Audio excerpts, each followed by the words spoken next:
반갑습니다.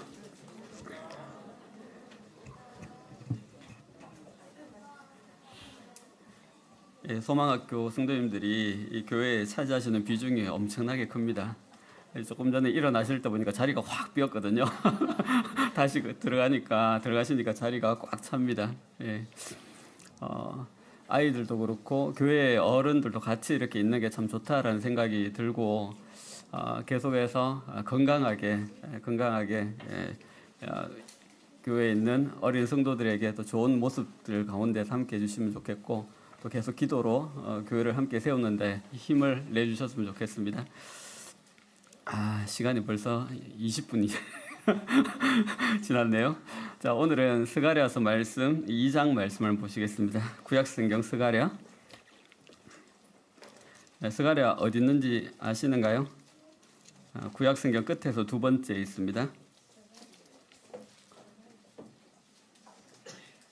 학개, 스가랴, 말라기 이 세 권은 같이 기억하시면 좋습니다. 학개, 스가랴, 말라기. 자, 2장 1절부터 13절까지인데요. 제가 한 절 읽고 성도님들이 한 절 읽고 해서 함께 같이 한번 읽어보도록 하겠습니다. 구약성경 1314페이지 정도 됩니다. 자, 내가 또 눈을 들어본즉 한 사람이 청량줄을 그의 손에 잡았기로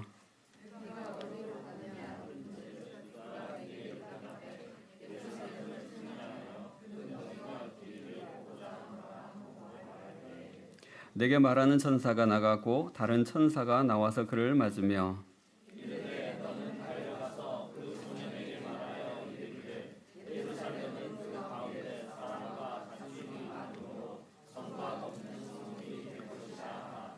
여호와의 말씀에 내가 불로 둘러싼 성곽이 되며 그 가운데서 영광이 되리라.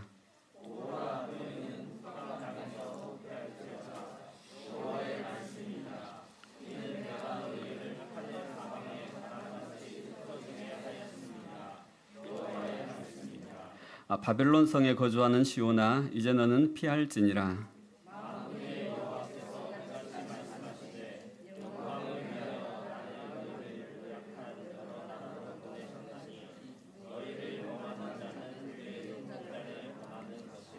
내가 손을 그들 위에 움직인즉 그들이 자기를 섬기는 자들에게 노략거리가 되리라 하셨나니 너희가 만군의 여호와께서 나를 보내신 줄을 알리라.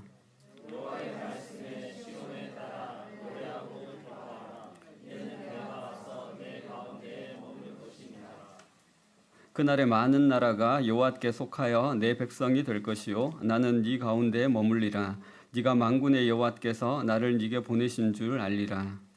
여호와께서 장차 유다를 거룩한 땅에서 자기 소유를 삼으시고 다시 예루살렘을 택하시리니. 마지막 절은 같이 읽어보겠습니다. 시작. 모든 육체가 여호와 앞에서 잠잠할 것은 여호와께서 그의 거룩한 처소에서 일어나심이니라 하라 하더라.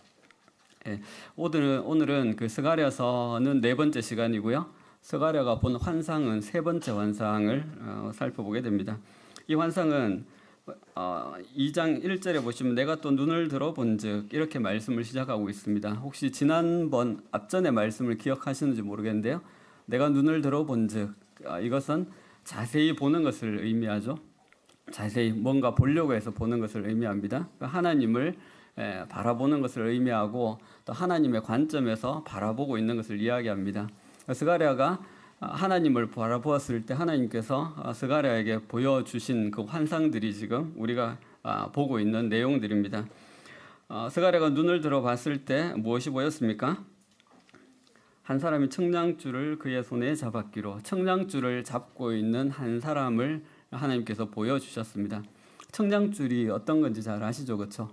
뭐 건물을 지을 때나 아니면 다리를 만들 때나 도로를 만들 때 그 길이를 재는 길이나 너비를 재기 위해서 필요한 도구죠. 청량을 한다는 것은 뭔가 이제 새로운 건축을 이제 하려고 하는 것입니다. 그렇죠? 근데 이 청량줄을 잡은 사람이 어디를 청량하려고 하고 있죠?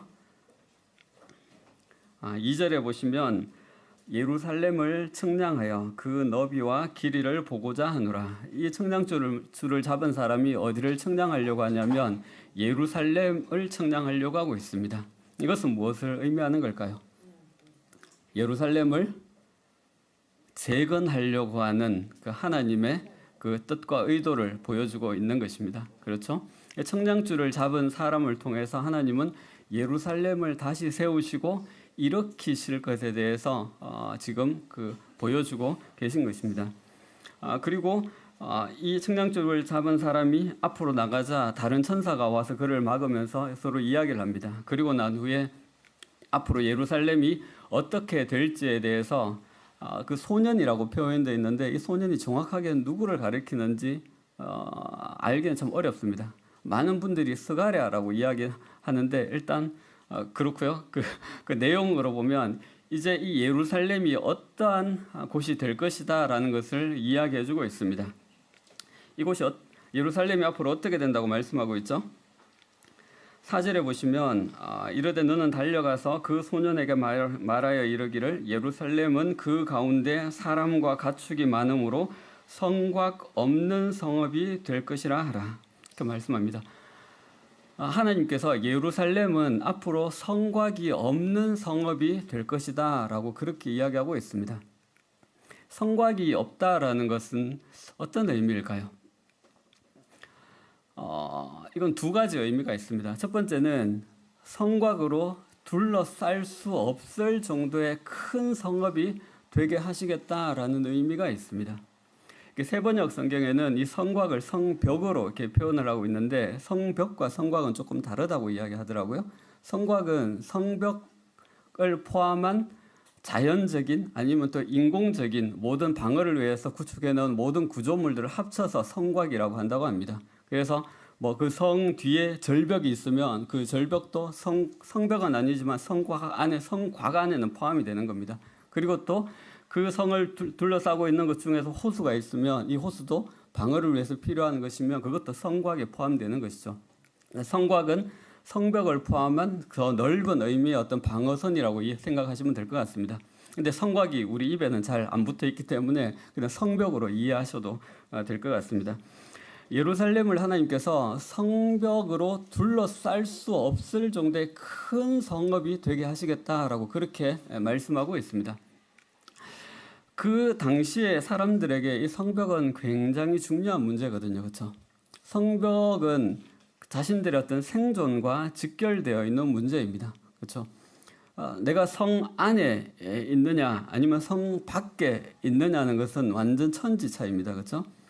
그리고 또 지금 현재 예루살렘의 상황은 어떨까요? 성전도 무너져 있고 성벽도 무너져 있는 그런 가운데 있습니다. 그러니까 성벽 안에 그 성벽이 무너져 있는 성 안에 살고 있는 사람들의 삶은 어땠을까요? 그 마음은 어땠을까요?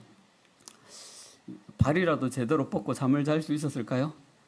그러지 못하겠죠. 왜냐하면 언제 누군가 침입해 올지 모르는 그와 같은 상황들이기 때문에 늘 불안하고 늘 긴장되어 있는 이런 삶을 살아갈 수밖에 없는 것이죠. 예루살렘은 현재 모습은 그래요. 전쟁의 폐허로 그 모든 것들이 다 무너져 있는 그와 같은 상황입니다. 우리나라 한 50년대, 60년대 그 정도 생각하시면 될 것 같아요. 건물들도 무너져 있고요. 농지도 다 유실되고요. 중간에 아마 여러 가지 많은 재건을 위해서 시도를 했을 것입니다. 근데 그때마다 계속 주위에 있는 민족들이 침입을 해서 그게 쉽게 이루어지지 않았습니다. 전쟁의 폐허로 오랫동안 방치되다시피 한 그와 같은 곳이죠. 이 도시에 살고 있는 사람들의 삶은 굉장히 팍팍하고 힘들겠죠. 그렇죠? 그리고 또 가능하다면 이 도시를 떠나고 싶겠죠. 그렇죠? 여기서 특별히 특별한 이유가 있지 않은 한에는 아마 벗어나고 싶은 그와 같은 마음이 있을 것입니다. 근데 누군가 여기에 가서 살겠다라고 이야기하면 가족 중에 누가 나는 이제 예루살렘 가서 살 거야라고 이야기하면 아마 찾아가서 말려야 되는 이와 같은 도시입니다. 그런데 하나님께서 이 도시를 어떻게 만드시겠다 하시죠? 성곽으로 둘러쌀 수 없을 정도의 큰 성읍이 되게 하시겠다라고 그렇게 말씀하고 있습니다. 우리가 읽었던 4절 말씀해 보시면 예루살렘은 그 가운데 사람과 가축이 많으므로 성곽 없는 성읍이 될 것이라. 그렇죠? 성벽을 쌓을 때 어느 정도 작은 동네들은 성벽을 쌓을 수가 있잖아요. 그런데 인구가 많아지고 막 도시가 커진다고 생각해 보십시오. 너무 많으면 이 성곽으로 쌓을 수 없을 정도의 도시가 되어버리는 것입니다. 하나님께서 예루살렘을 그와 같은 도시가 되게 하시겠다라고 그렇게 말씀하고 있는 것입니다. 어떻게 이런 일들이 일어날 수가 있을까요? 우리나라를 보시게 되면 우리나라도 이런 어떤 전쟁의 폐허 속에서 지금 이만큼 성장하는 나라가 되어 있잖아요. 그렇죠? 근데 우리나라와 비슷한 상황 가운데 있었던 나라들이 꽤 있거든요. 그런데 우리나라만큼 이런 발전을 이룬 나라는 우리밖에 없어요. 거의 대부분은 그렇게 하질 못했거든요. 그래서 사람들이 이것을 보고 한강의 기적이라고 부릅니다. 기적이라고 이야기하는 거예요. 일어날 수 없는 일이 일어나는 것이라고 이렇게 사람들이 이해를 하는 거예요. 이 예루살렘이 70년 전에 무너졌고 방치되다시피 하고 사람이 모여서 살기를 기대할 수 없는 그런 도시인데 하나님께서 이 도시를 성곽으로 둘러쌀 수 없을 정도의 큰 도시가 되게 하시겠다라고 그렇게 말씀하시는 거예요. 사람들이 모여들고요. 또 가축이 늘어나고요. 도로가 정비되고요. 건물이 올라가고요. 산업이 발달하고요. 아이들의 웃음소리가 끊이지 않는 그와 같은 도시로 내가 만들겠다라고 그렇게 말씀을 하시는 거예요. 그리고 또 이 성곽 없는 성읍은 두 번째 의미는 무엇이냐면 성곽이 필요 없는 성읍이 되게 하시겠다라는 그와 같은 의미입니다. 앞서 말씀드렸다시피 그 당시에는 성곽이 성벽이 없다는 것은 굉장히 위험한 거예요. 안전이 담보되지가 않은 거예요.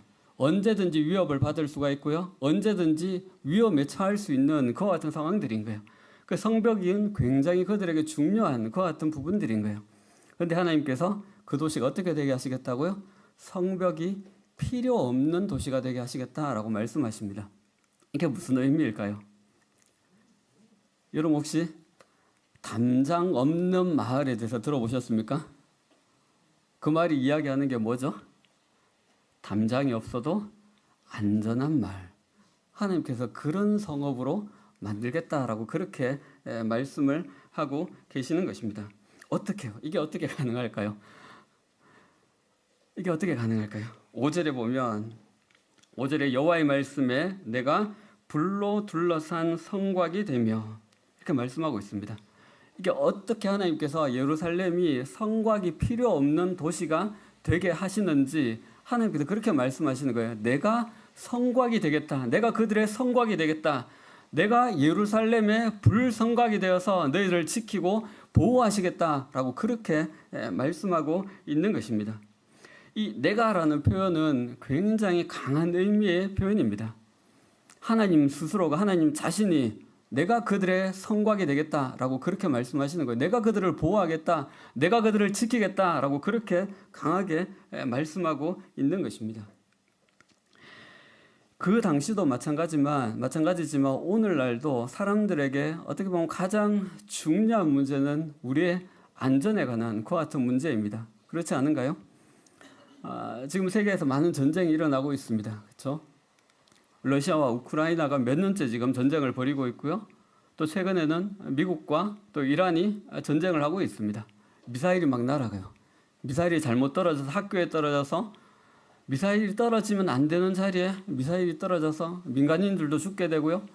그곳에 있는 모든 사람들이 언제 어떻게 될지 모르는 이와 같은 가운데 안전하지 않는 거예요. 근데 전쟁이 일어나고 있는 그것뿐만 아니라 지금 우리가 살고 있는 이곳도 안전한 것 같으면서도 위험이 늘 우리 주위에 있는 그와 같은 환경 가운데 우리가 살아가고 있는 것입니다. 그래서 안전하기 위해서 어떻게 하죠? 우리는 뭐 세콤이나 아니면 텔레캅이나 이런 보안 서비스를 도움을 받기도 하고요. 그리고 또 보험을 가입하기도 하잖아요. 혹시나 모를 일들에 대비하기 위해서 우리가 우리의 안전에 대해서 그만큼 늘 생각을 하고 있는 거예요. 이게 남의 일이 아닌 거예요. 우리 직접 우리 현실적인 이와 같은 문제들을 우리가 지금 받아들이고 있는 것입니다. 그리고 또 가능하다면 좀 더 안전하기 위해서 튼튼하고 큰 차를 가지려고 합니다. 그 집도 그렇죠. 좀 더 안전한 집 이런 것들을 우리가 가지려고 합니다. 그 자동차 사고도 요즘은 나만 조심한다고 해서 사고가 안 나는 게 아니지 않습니까? 그렇죠? 내 주위에 있는 차들이 내 차를 박을 수 있는 거예요. 그 기도할 때 나만 안전하게 안전운전하게 해달라고 기도하는 게 아니라 내 주위에 있는 차들도 안전하게 갈 수 있도록 그렇게 기도해야 되는 거예요. 그렇죠? 언제 어떤 사고가 우리에게 일어날지 모르는 거예요. 그리고 또 몇 년 전에는 코로나로 전 세계에 휩쓸 때 많은 사람들이 그걸로 인해 죽었습니다. 그리고 또 앞으로 코로나와 같은 이와 같은 질병들이 이 감염병들이 더 심각한 것들이 우리에게 찾아올 수 있다, 인류에게 찾아올 수 있다라고 그렇게 경고를 하고 있습니다. 또 강력 범죄는 예전보다 훨씬 많이 늘어나고 있습니다. 그렇죠? 제 어릴 때는 저녁에 밖에 나가서 놀아도 괜찮았어요. 집에 늦게 들어와도 집에 한 9시, 10시 대가 집에 들어오지 않아도 크게 걱정이 되지 않았어요. 또 나중에 보면 또 집에 또 들어와 있어요. 또 보면. 그러니까 애들이 뭐 위험한 일을 당한다라는 그런 것들을 별로 생각하지 않았어요. 그런데 요즘은 어떻죠? 아이들 혼자 밖에 나가서 대낮인데도 아이들 혼자 밖에 나가서 노는 걸 쉽게 허락하기가 굉장히 어려운 그와 같은 상황 가운데 있습니다. 또 제가 살고 있는 경사는 전국에서 몇 년 전 통계이지 싶은데요. 성범죄율이 가장 높은 도시입니다. 그런데 저희가 그 속에서 딸아이 3명을 키우고 있습니다. 불안하겠죠, 그렇죠? 와야 될 시간에 안 온다든지 아니면 전화가 안 된다든지 이러면 이제 마음이 불안하기 시작하는 거예요. 그러니까 우리의 삶의 안전은 어떻게 보면 우리 마음에 정말 갈망하는 어떤 그런 것이라고 할 수가 있죠. 이런저런 생각을 하다 보니까 어쩌면 우리의 삶이 나와 내 가족의 안전을 지키기 위해서 마치 성벽을 쌓아가고 있는 게 아닌가라는 그런 생각들이 들었습니다. 내 삶이 그런 게 아닌가라는 그런 생각이 들었습니다. 돈도 벌고 뭐 집에 필요한 것들도 준비하고 사고 아이들에게 하는 모든 것들이 나와 아이들의 가족들의 가정의 안전을 지키기 위해서 내가 지금 뭔가를 계속 해나가고 있는 게 아닌가라는 그런 생각들이 들었습니다. 우리의 삶이 그런 것 같아요. 우리 가족들을 위해서 계속해서 안전하게 하기 위해서 뭔가 자꾸 성벽을 더 튼튼하고 더 높은 어떤 성벽을 쌓아가는 이와 같은 삶의 모습이지 않는가라는 생각을 합니다. 그래서 이 내가 쌓는 성벽을 통해서 나 자신도 안전할 뿐만 아니라 우리 아이들도 안전하고 가족들도 안전하고 또 한편으로는 우리 자신들이 우리 아이들의 자녀들의 마치 그 아이들을 지킬 수 있는 성벽이 되고자 하는 이와 같은 마음들이 우리 가운데 있는 것 같습니다. 그런데 이 모든 것들이 일순간에 무너져 버리는 그와 같은 상황들을 맞이하게 되는 경우가 있습니다. 우리는 우리가 쌓고 있는 이것이 나와 우리 가족들, 아이들을 안전하게 지켜 주리라는 기대를 가지고 또 지켜줄 수 있을 것이라고 생각을 하면서 그렇게 살아가지만 내가 쌓고 있는 성벽보다 더 높은 어떤 문제들, 내가 쌓고 있는 성벽보다 더 높은 어떤 파도나 어려운 일들이 닥치게 되면 그것조차도 여지없이 무너져버리는 이와 같은 상황들을 경험하게 되는 경우가 있습니다. 그 성경은 그렇게 이야기하죠. 여호와께서 성을 지키지 아니하시면 파수꾼에 깨어있음이 헛되도다 이야기합니다. 하나님께서 지켜주지 아니하시면 우리가 눈을 부릅뜨고 깨어서 지킨다 할지라도 지켜질 수가 없는 것입니다. 우리가 아무리 튼튼한 성벽을 쌓는다 할지라도 하나님이 우리를 지켜주지 아니하시면 무너질 수밖에 없는 거예요.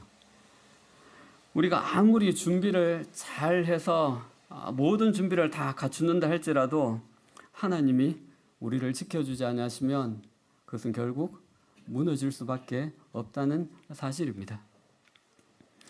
댐 중에서 사력댐이라는 게 있거든요. 요즘 짓는 댐들은 전부 다 콘크리트 댐이잖아요, 그렇죠? 콘크리트를 부어서 만드는 그런 댐입니다. 근데 예전에는 그런 기술이 있기 전에는 사력댐, 그래서 뭐 흙이나 아니면 자갈이나 아니면 돌멩이를 쌓아서 이게 댐을 만들었다고 합니다. 근데 그 댐 중에 어느 게 더 튼튼할까요? 요즘은 잘 모르겠습니다. 제가 어릴 때 학교에서 배울 때는 콘크리트 댐보다 사력댐이 훨씬 어떤 충격이나 아니면 지진이나 이런 데 훨씬 강하다고 이렇게 배웠었거든요. 뭐 미사일이나 지진이 일어나고 미사일이 떨어졌을 때 콘크리트 댐은 한번 팍 맞으면 균열이 생기기 시작해요. 근데 사력댐은 그 부위만 움푹 파이든지 이렇게 됩니다. 그러니까 사력댐이 어떻게 보면 튼튼하다고 할 수가 있죠. 그런데 이 사력댐의 취약한 부분이 뭐냐면 비가 굉장히 많이 와가지고 이 물이 이 댐의 수위를 넘어가 버려요. 그러면 어떻게 되는지 아십니까? 그때부터 이 댐은 순식간에 무너져 내리기 시작합니다. 그게 취약한 점이에요. 아무리 튼튼하지만 그 수위를 넘어가 버려서 그 물이 넘어가 버리면 물에 휩쓸려서 그 댐이 무너지기 시작하는 것입니다.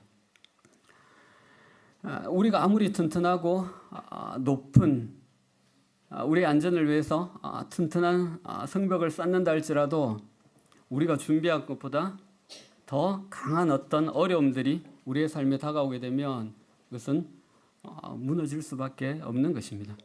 우리가 할 수 있는 것은 한계가 있는 거예요.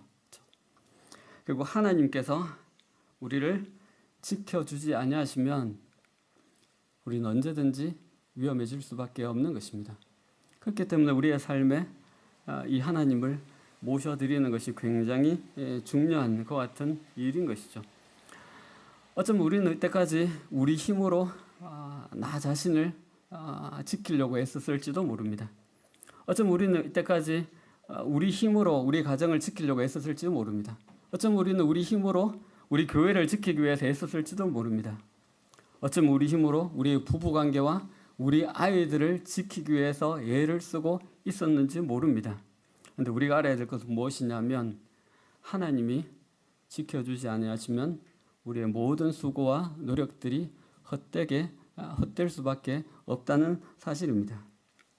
여호와께서 집을 세우지 아니하시면 세우는 자의 수고가 헛되며 여호와께서 성을 지키지 아니하시면 파수꾼의 깨어있음이 헛되도다. 하나님이 우리를 지켜주실 때 우리가 그 안에서 두 발을 뻗고 평안하게 잠을 잘 수가 있는 것입니다. 우리가 이 하나님을 믿지 않으면 아이들에 대해서 우리의 삶에 대해서 계속해서 불안하고 두려워하고 걱정하고 이렇게 살아갈 수밖에 없는 것입니다. 그런데 우리가 쌓는 성벽은 한계가 있다라는 사실을 우리가 알 필요가 있습니다. 하나님이 지켜주셔야지만 우리가 그 안에서 보호를 받을 수가 있는 것입니다.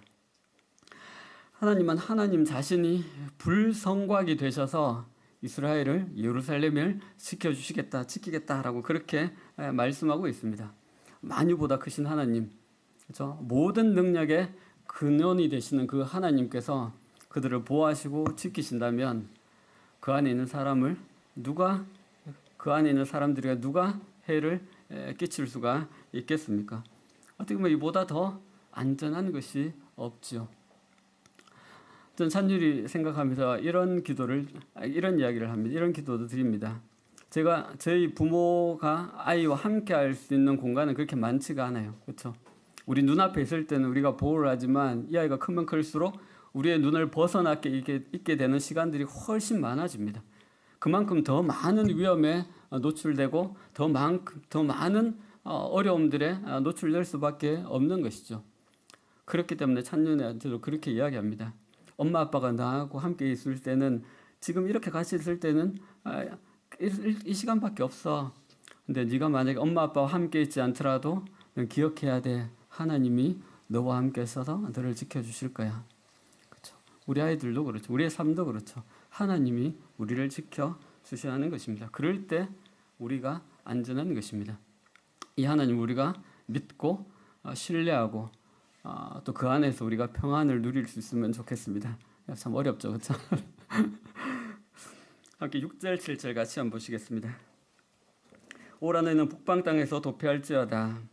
여호와의 말씀이니라. 이는 내가 너희를 하늘 사방에 바람같이 흩어지게 하였음이니라. 여호와의 말씀이니라. 바벨론 성에 거주하는 시온아 이제 너는 피할지니라. 북방 땅에서 도피하라라고 이야기합니다. 이 북방 땅은 어디를 이야기하죠? 우리가 읽었던 7절에 오시면 바벨론 성입니다. 이스라엘 북쪽에 바벨론과 아수르와 이와 같은 나라들이 있기 때문에 여기서 북방 땅은 바벨론 성을 이야기하고 있고, 그리고 또 그곳에 거주하고 있는 시온에게, 이스라엘 백성들에게 하나님께서 어떻게 이야기하시죠? 그곳을 피하라라고 이야기합니다. 왜 피하라고 말씀하실까요? 우리가 지난번 말씀에서 봤죠. 네 뿔과 네 대장장이의 환상을 통해서 하나님께서 네 뿔, 이스라엘을 괴롭힌 나라들에 대해서 대장장이를 통해서 그들을 심판하고 그 뿔을 꺾으신다라는 말씀을 드렸잖아요. 그렇죠? 하나님께서 바벨론을 심판하시겠다라고 말씀하시는 거예요. 하나님의 심판이 곧 임하기 때문에 바벨론 성에 살고 있는 이스라엘 사람들에게 하나님께서 이제 피하라라고 이렇게 이야기하신 거예요. 이거 도망가라라고 그렇게 이야기하시는 거예요. 한번 생각해 보십시오. 바벨론 성에는 하나님의 심판이 임해요. 그런데 예루살렘은 어떻죠?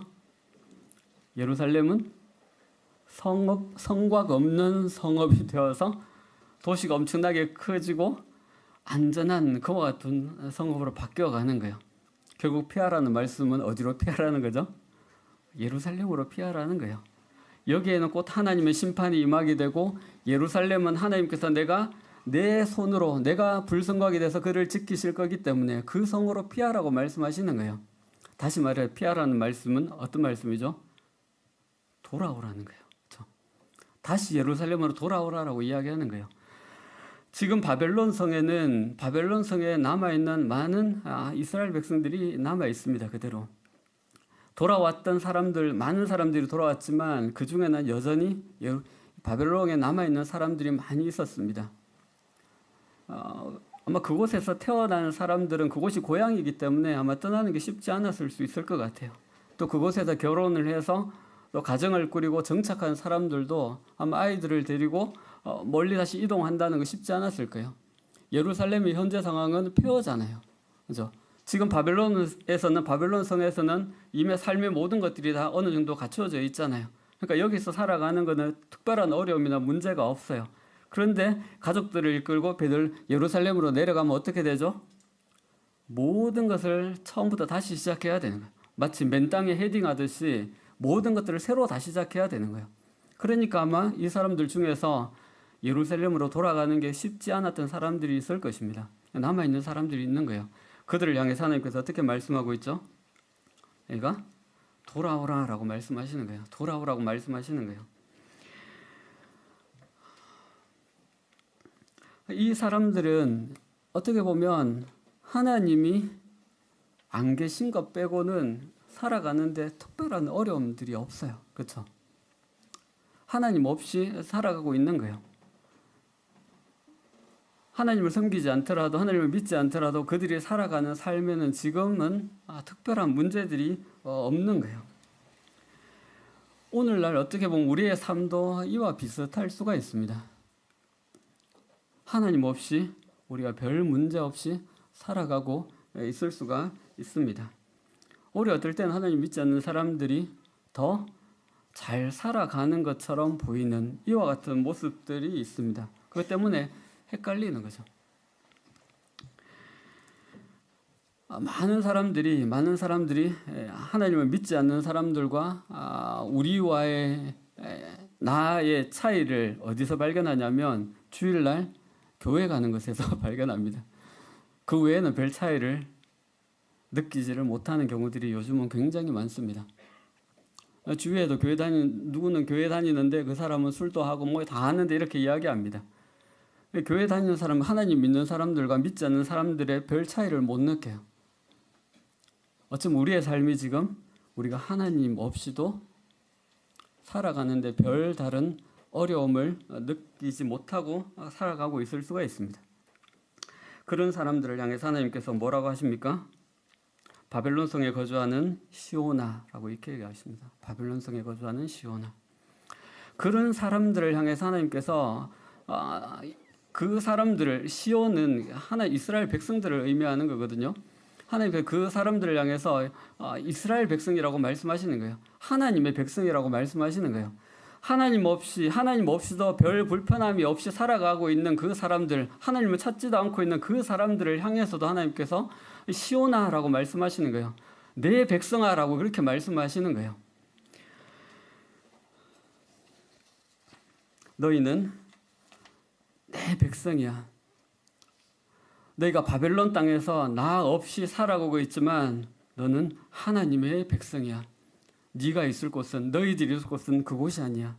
돌아오라고 하나님께서 그렇게 말씀하시는 것입니다. 스가랴 1장에서도 하나님께서 그렇게 말씀하셨죠. 너희는 내게로 돌아오라. 이 말씀은 돌아온 사람들에게 다시 돌아오라고 말씀하시는 거였어요. 그런데 오늘 말씀은 돌아오지 않는 사람들에게 하나님께서 똑같이 말씀하시는 거예요. 돌아오라고. 하나님께로 돌아오라고 이야기하시는 거예요.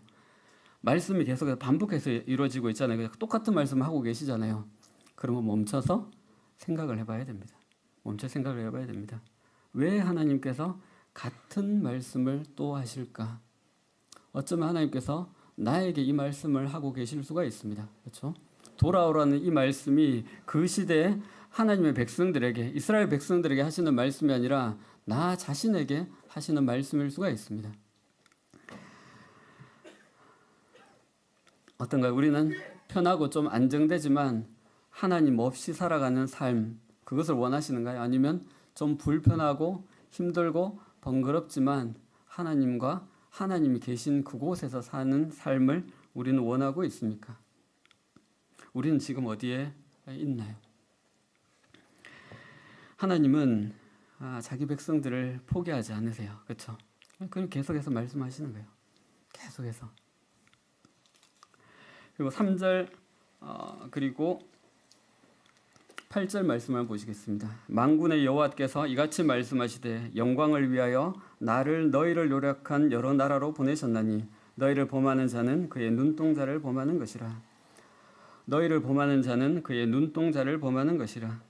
세 번역에는 이렇게 말씀하고 있습니다. 너희에게 손대는 자는 하나님의 눈동자를 건드리는 것이라. 이렇게 말씀하고 있습니다. 하나님은 자기 백성을 건드는 것을 하나님 자신의 눈동자를 건드는 것이라고 그렇게 말씀하십니다.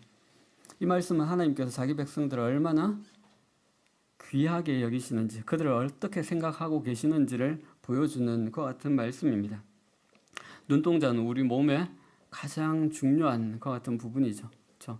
눈에 뭐가 날아오면 어떻죠? 굉장히 빠르게 순식간에 순간적으로 눈을 깜빡하면서 눈을 보호합니다. 그렇죠? 우리는 하나님 앞에 그와 같은 사람들인 거예요. 눈에 뭐가 오면 우리는 생각하지 않습니다. 그렇죠? 생각보다 먼저 반응을 해요. 그렇죠? 머리로 생각하기 전에 아니면 이성적으로 뭔가 판단하기 전에 먼저 반응해요. 하나님이 우리를 그렇게 생각하고 계시는 거예요. 우리에게 뭐가 문제가 생기면 하나님께서 어떻게 하신다고요? 무의식적으로 반응을 하세요. 그렇죠? 굉장히 빠르게 반응을 하십니다. 왜요? 우리는 하나님께서 자신의 눈동자로 여기시기 때문에 그러는 거예요. 우리 가장 귀하게 여기시고 우리의 생각이나 판단보다 더 빠르게 하나님께서 반응하시는 그와 같은 존재가 우리들인 거예요. 그 신명기 말씀이나 다른 말씀에 보면 하나님께서 자기 백성들을 자기 눈동자같이 지키셨다라는 그와 같은 말씀들이 있습니다. 하나님께서 마치 우리와 하나님 백성들과 하나님 자신을 동일시하시는 이와 같은 말씀들이 성경 여러 곳에 나오고 있습니다. 그래서 이렇게 말씀하시는 거예요. 너희를 범하는 자는 나의 눈동자를 범하는 것이라. 이렇게 말씀하시는 거예요. 우리에 대한 하나님 백성들에 대한 공격을 하나님 자신에 대한 공격으로 하나님은 받으시는 거예요. 마치 누군가 우리를 위협하고 우리를 공격하면 하나님께서 자신을 보호하시는 것처럼 우리를 지키시고 막으시고 보호하신다고 이렇게 말씀을 하고 계시는 것입니다.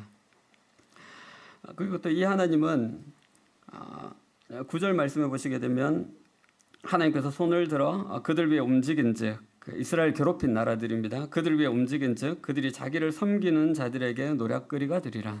그러니까 하나님께서 하나님을 괴롭힌 나라 위에 손을 흔드시면 그 나라들, 그렇게 강한 나라들도 자신들의 다스림을 받고 있는 나라들로부터 이제 노략거리가 되는 거예요. 전세가 완전히 역전하게 되는 이와 같은 일들이 벌어지는 거예요. 하나님 하시고자 하시면 그렇게 하시는 거예요. 하나님 능력이 있으신 분이시죠. 그렇죠? 하나님 능력이 있으신 분이십니다. 그런데 이 하나님께서 한번 생각해 보십시오. 하나님 계속해서 자기 백성들에게 돌아오라고 말씀하고 계시고요. 그리고 또 그 하나님이 자기 백성들을 마치 자기의 눈동자처럼 여기시고 아끼시고 지키시고 보호하시는 그와 같은 분이시죠. 그런데 하나님은 이스라엘 괴롭힌 모든 나라들에 대해서 그들의 모든 힘들을 무장해제시킬 수 있는 그 같은 능력이 있으신 그 같은 분이십니다. 그런데 하나님께서 자기 백성들을 이방 민족에게 내어주신 거예요. 그것도 70년 동안 내어주신 거예요. 이렇게 내어주셨을 때 하나님의 마음은 어떠셨을까요? 혹시 그 마음을 한번 생각해 보신 적 있으세요? 하나님의 마음은 어떠셨을지. 우리가 하나님의 화가 나서 막 심판하시는 걸로 그렇게 생각하잖아요. 그런데 하나님의 마음이 굉장히 복잡하실 것 같아요. 이 백성들 하나님께서 자기 눈동자처럼 아끼시는 것 같은 백성이에요. 하나님의 능력이 없으신 것도 아니고요. 충분히 그들을 보호하실 수도 있고 그들을 괴롭히는 나라를 심판하실 수 있는 능력도 있으신 것 같은 분이세요. 그런데 하나님께서 그들을 이방 민족에게 내어주세요. 하나님 마음이 아니실 것 같아요. 가끔 아이들이 어릴 때 말을 안 듣거나 혼을 내기도 하죠. 어떨 때는 매를 때리기도 합니다. 나중에 잠들고 난 후에 어떻게 하죠? 아이 잠든 곳에 가서 이불을 널치고 그 맞은 곳에 약을 바릅니다. 부모의 마음이죠, 그렇죠? 부모에게 이 마음을 주신 분이 누구시죠? 하나님께서 주신 거죠. 하나님께서 우리에게 그와 같은 마음을 가지고 계시는 것입니다. 10절의 말씀 보시면 여호와의 말씀에 시온에 따라 노래하고 기뻐하라 이렇게 말씀하십니다. 그리고 11절에 보시면 12절에 보시면 여호와께서 장차 유다를 거룩한 땅에서 자기 소유를 삼으시고 다시 예루살렘을 택하시리니. 이 말씀 보면서 그런 생각이 들었습니다. 여호와께서 장차 유다를 거룩한 땅에서 자기 백성을 삼으시고 다시 예루살렘을 택하시리니. 저는 이 말씀을 보면서 그렇게 느껴졌습니다. 누가 뭐래도 나한테는 유다밖에 없어. 누가 뭐래도 나한테는 이스라엘밖에 없어. 이렇게 말씀하시는 걸로 들려졌습니다. 내가 다시 누군가를 선택해야 한다면 나는 다시 이스라엘을 선택할 거야. 하나님께서 그렇게 말씀하시는 것처럼 느껴졌습니다. 이 말 많고 탈 많은 이스라엘을 하나님은 다시 택하시고 계신 것입니다.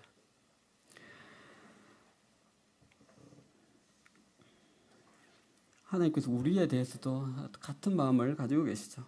로마서 11장에 보시면 하나님의 은사와 부르심에는 후회하심이 없느니라 라고 말씀하고 있습니다. 어떻게 보면 우리의 삶도 이스라엘 백성들과 별반 차이가 없잖아요. 정말 말 많고 탈 많고 그러잖아요. 그런데 하나님께서 그렇게 말씀하시는 거예요. 내가 만약 다시 누군가를 선택한다면 나는 너를 선택할 거야. 나는 너밖에 없어. 라고 그렇게 말씀하시는 것처럼 느껴졌습니다. 저는 스가랴 2장을 보면서 마치 하나님께서 하나님의 자기 백성을 향한 어떤 정말 구구절절한 하나님의 마음을 표현한 그와 같은 장이 아닌가라는 그런 생각들이 들었습니다. 제가 이해를 제대로 했는지 모르겠지만 하나님의 자기 백성들에 향한 정말 구구절절한 그 마음이 느껴지는 그와 같은 시간들이었습니다. 예루살렘이 성곽 없는 성읍이 되게 하시겠다는 말씀 속에는 하나님께서 여전히 그들을 사랑하시고 하나님 여전히 그들을 위하시고 아끼시는 그들을 향한 마음이 그대로 담겨져 있는 것입니다. 하나님이 정말 원하시는 게 무엇일까요? 10절 말씀 보시면 여호와의 말씀에 시온에 따라 노래하고 기뻐하라. 이는 내가 와서 네 가운데에 머물 것임이라. 내가 와서 네 가운데에 머물 것임이라 라고 말씀합니다. 또 11절에도 그날에 많은 나라가 여호와께 속하여 내 백성이 될 것이요 나는 네 가운데에 머물리라. 나는 네 가운데 머물리라 라고 말씀하고 있습니다. 또 5절 말씀에도 보시면 이렇게 말씀이 있습니다. 여호와의 말씀에 내가 불로 둘러싼 성곽이 되며 그 가운데서 영광이 되리라. 그 가운데서 영광이 되리라. 이 말씀을 세번역에는 어떻게 표현을 하고 있냐면 그 가운데서 내가 그 안에 살면서 나의 영광을 드러내겠다라고 그렇게 표현을 하고 있습니다. 하나님 정말 원하시는 게 뭐죠? 그 백성 가운데 머무시면서 그들과 함께 살아가기를 원하고 계시는 것입니다. 이것 때문에 하나님께서 그들을 부르시고 그들을 이방 민족에 내어주시고 그렇게 하시는 거예요. 그 마지막 13절에서 이렇게 하고 스가랴 2장이 마무리가 되고 있습니다. 모든 육체가 여호와 앞에서 잠잠할 것은 여호와께서 그의 거룩한 처소에서 일어나심이니라. 하나님께서 거룩한 처소에서 일어나고 계시는 장면으로 스가랴 2장이 마무리되고 있습니다. 하나님께서 하신 그 말씀, 그 약속을 이루시기 위해서 하나님께서 이제 구체적으로 행동하시기 위해서 그 처소에서 일어나고 계신 것입니다. 오늘 말씀을 정리하도록 하겠습니다. 하나님께서 이 청량줄을 잡은 사람을 통해서 이 환상을 통해서 예루살렘을 다시 회복시킬 것에 대해서 하나님께서 말씀하고 있습니다. 예루살렘을 성곽 없는 성읍이 되게 하시겠다라고 말씀하십니다. 성곽 없는 성읍은 성곽으로 둘러쌀 수 없을 정도의 큰 성읍이 되게 하시겠다라는 의미입니다. 그리고 또 성곽이 필요 없는 성읍이 되게 하시겠다라는 말씀입니다.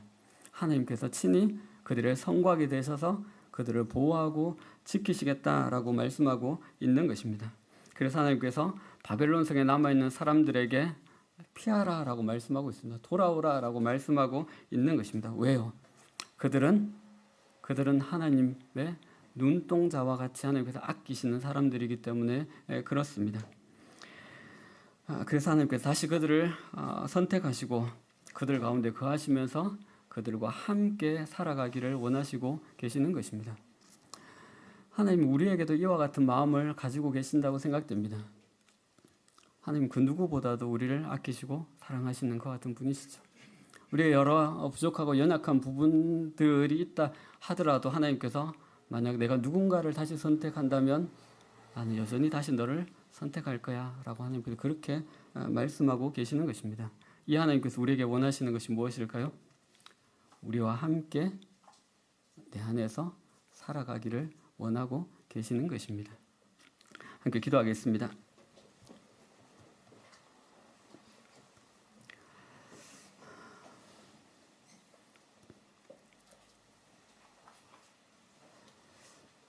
아버지 하나님, 우리를 향한 하나님의 그 사랑과 또 그 마음이 얼마나 크고 참 놀라운지를 생각하게 됩니다. 우리가 그만한 사랑을 받을 만한 것 같은 사람들이 아닌데 하나님께서 일방적으로 저희들을 사랑하시고 저희들을 품어 주셔서 감사합니다. 우리의 성곽이 되기를 원하시고 우리와 함께 살아가기를 원하시는 그 하나님의 마음을 우리가 생각하게 될 때 아버지 하나님, 우리가 하나님 앞에서 어떠한 마음으로 하나님 앞에 있어야 될지를 생각하게 됩니다. 우리를 도와주셔서 하나님의 능하신 손으로 우리를 붙들어 주시고 정말 하나님으로 기뻐하고 하나님으로 우리의 마음이 충만하게 채워져서 우리의 삶을 우리가 걱정하지 않고 하나님께 맡겨드리고 하나님의 보호 아래서 평안하게 잠을 잘 수 있는 그와 같은 삶이 되도록 저희들을 도우시기를 간절히 원합니다. 감사합니다.